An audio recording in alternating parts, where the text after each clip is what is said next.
Hello my friends and welcome back to another Medieval 2 commentary. Today it's another 2v2, but this time I actually took part in it.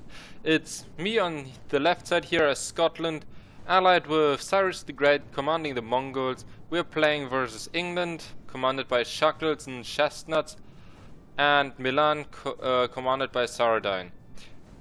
It's on large funds, and as you can see, I think this is flatland or grassland or something like this. Typical map. Let's go over Cyrus's army first. He has here in the front line Mongol infantry, 1, 2, 3, 4 of them. Very nice archers. Dismounted light lancers, 2 units behind it, just to ward off any cavalry charges. Behind that he has even more dismounted archers.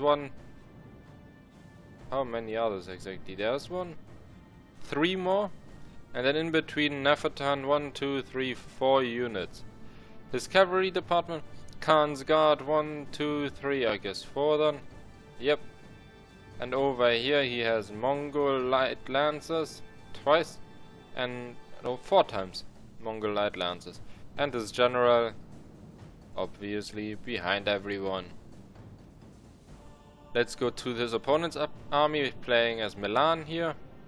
First line, Genoese crossbowmen, 3 in the front.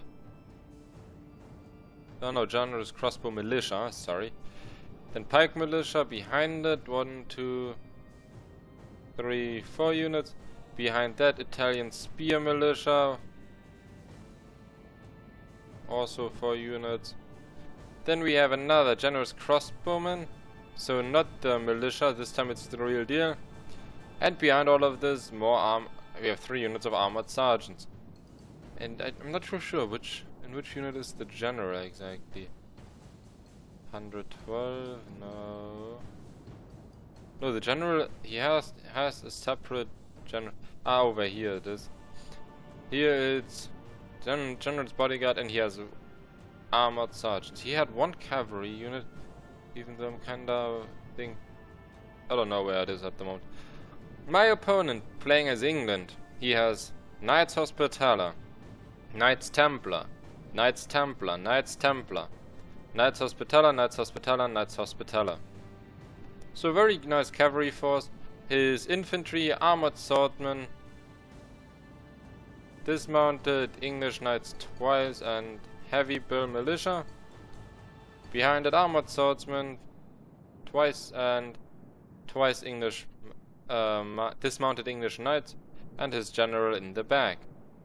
Now my army, I picked the Scotland, and the problem that happened here, you always get here above here where now it says pause, the option to skip the introduction video with the speech of the general and all this kind of stuff.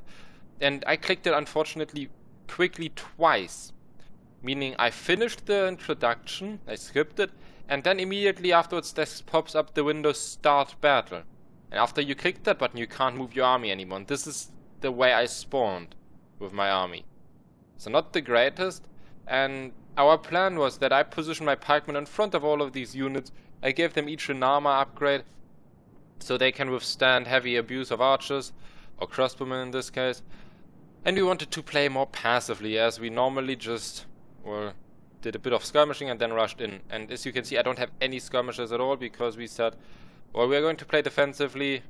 Cyrus brings the archer force, I don't bring any of these. I have dismounted feudal knights. 3 of them, I think? Yeah, 2 dismounted noble knights.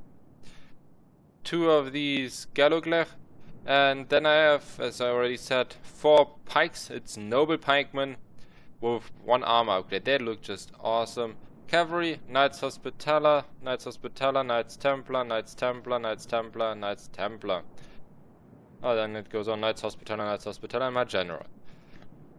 And what I still need to say before we start in, when we played this battle, the Saradine guy had either a bad computer or very bad internet. But it was very laggy. I mean, I think this battle is around 15-20 minutes long, but it took us over half an hour, 40 minutes to play, because the units were not moving properly. And I gave this order immediately to march and move, but it did not happen immediately. So I just decided let's counter rush as this guy is rushing me again.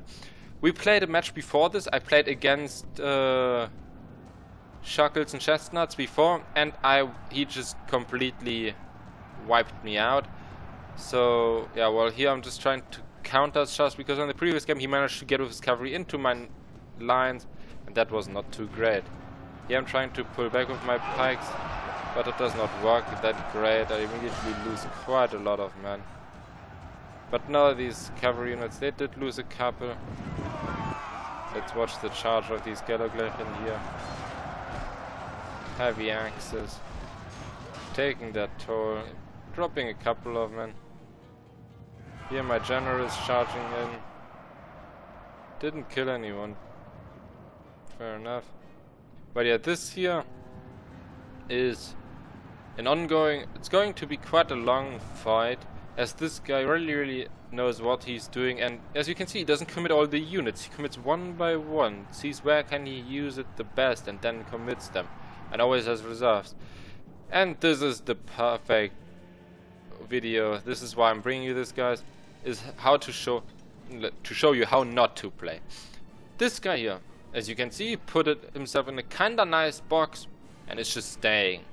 He didn't, like, if he would have said to his teammate, you know what, let's play defensively, I want to try a new army or something like this, would have been fine. But he didn't say anything to Shuckles and Chestnuts, and he was going that it's going to be a normal game, meaning both armies move forward. If they rush or march normally, it doesn't really matter. This guy just stayed there and waited. So what did Cyrus do? His cavalry is coming to my support here, as I was not able to do anything, especially with my pikes. My pikes were defensive units, not offensive units. So yeah, over what's going on here. These pikes just completely getting overrun. I am trying to hold out. My general did manage to rout this unit here. Trying to get my cavalry, win the cavalry fight, as in the previous battle again. He won it, and then he just does hammer and anvil, and I can't let him do that. The enemy general lies. Only half the enemy force remains between us and victory. So the English general is dead, and the English army is at half strength. So yeah, the only reason why I managed to do all of this here is because Cyrus helped me. And why was this possible? Because again, Milan just stood there and didn't even engage now, where Cyrus's army is like, he can just rush in. I mean, what does he have? Here's dismounted archers, a bunch of them, Neferton, and like what? 2 units of light spears? Come on. So yeah, that didn't go too well for Chestnuts here. He was quite mad at his ally there. He said if he would have told me, like, everything would have been fine, I could have adjusted, but this is just like letting your ally run into the knife. That's exactly what he did. So yeah, what was going on here, more or less? Sorry that I'm ranting about this, but I really hate these kind of people, because it just ruins the game. Well, with without Cyrus's help, I was holding but not winning. I was winning at some points, but not on the major points. I didn't make the breakthrough. My opponent did make the breakthroughs. He managed to do hammer and anvil then to me. Our foe is broken. Watch Good. how these weaklings run. Hunt them down. And thanks to Cyrus's cavalry, then that relieved me, because he did hammer and anvil all along the line, breaking the British units, and allowed me to free some units and counter his hammer charges, as his line infantry was the anvil. So that was much quicker over than in the lag version. So now I told Cyrus, well, you know what? I'm going too much over here. I've positioned myself in the flank, but let's wait a bit. My units need to rest. Here you can see this cavalry did take quite some losses, but all of his dismounted archers here firing and having a firefight with these generous crossbowmen militia, and they are actually winning here. Also, the great thing about this positioning is, for us at least, any arrow that doesn't hit these guys hits one of them. I don't mind that, to be honest. Quite happy with that. And here's the one cavalry unit. Oh no, that's General's bodyguard. Or wherever the cavalry is. And yeah, as you can see, Cyrus just positions his cavalry wherever he wants to at this opponent. He does form into the shield throne, shield thrown, which is nice defensively, but not really that effective. I lost most, like, not most, but the most casualties I had were in the cavalry department, as you can see here. Knights Templar, 2 men left, 7 men left, 22, 17, 26, 33, and 60. These guys didn't fight. They did fight, but didn't lose anyone, so that was great. Here I have Noble Pikemen, 16 men, Gallogleich Infantry, 71, Dismounted Feudal Knights, 63, Gallogleich 50, Dismounted Feudal Knights 87, Pikemen 95, and Pikemen 81. So my army was still in a quite nice condition, especially my infantry, which is needed to break this. Cavalry is not going to be too much help here. Against all these crossbowmen, yes. Against this cavalry here, yes. But not against these shield thrones. Especially because they have an advantage against cavalry. Which makes sense, because this was the whole purpose of them. Yeah, and these pikemen as well.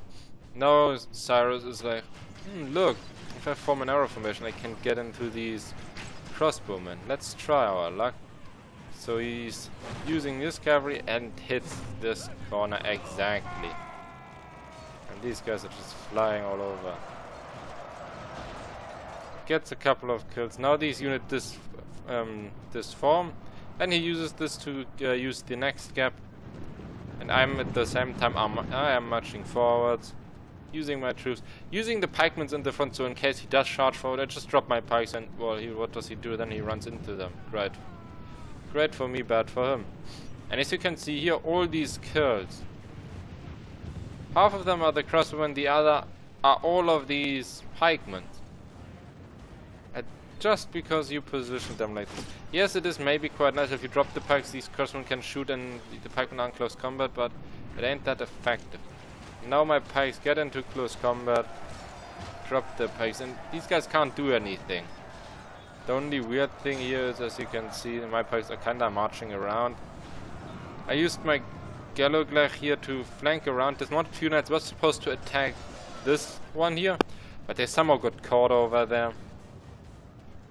So yeah, one force is here still in the back, sending them in there, getting support from Cyrus. Here I used the gap, exploiting it. General's crossbowman in there. I'm using my general as well, I think. Yeah, here General's bodyguard coming in. Breaking this. Going through into the next one. And here I have 3 more units. Knights Hospitaller, and Knights Templar. I wanted to run into there, but they got caught as well. I'm going to be trying pulling them out again, but I'm not sure if it totally works. And yeah, now what is going on here? Italian Spear Militia and the Shield Throne, they really do last for ages. Only half the enemy force remains between us and victory. Yeah, now I'm going to do a couple of things. I'd hardly saw, like you hardly saw what is going on with their, like if they are routing, fighting, or if they are fighting to the death.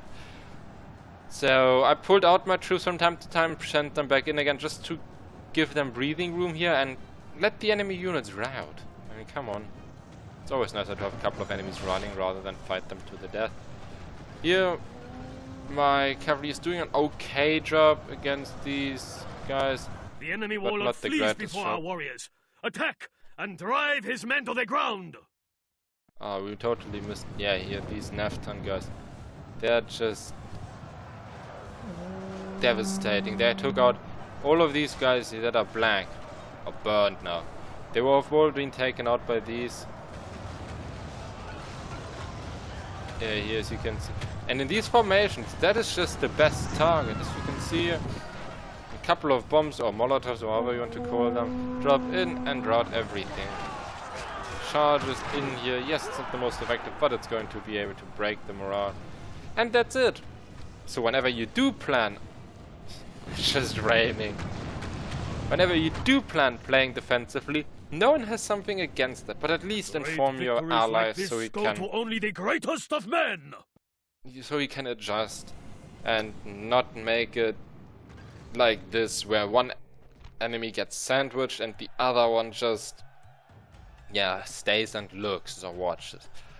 So here you can see the Saladin brought by far the most men, 2,000, because he didn't bring any cavalry, and we all did, at least 7 units. What else? Cyrus only lost less than half of his army. I lost more than half. The opponents obviously lost most of their men. Enemies killed. Cyrus killed 1,100 and captured 370. I killed 1,000 and captured 310. Our enemies, Shackles and Chestnuts, as I said, he put on a very good fight. 800 kills, 20 captured. But again, he was against kinda 2 armies. My cavalry, as well as my infantry, and Cyrus's cavalry coming in the back. And he still managed to fight for quite some time. And then Saladin, 607 kills, most of which were the archers of Cyrus. So I hope you enjoyed this battle. Please don't do this. And if you do it again, inform your allies so you can adjust. I hope you enjoyed this battle. If you did, please leave a like and subscribe. If not, give me a dislike and explain in the comments why. I would like to improve next time, and I will also see you next time.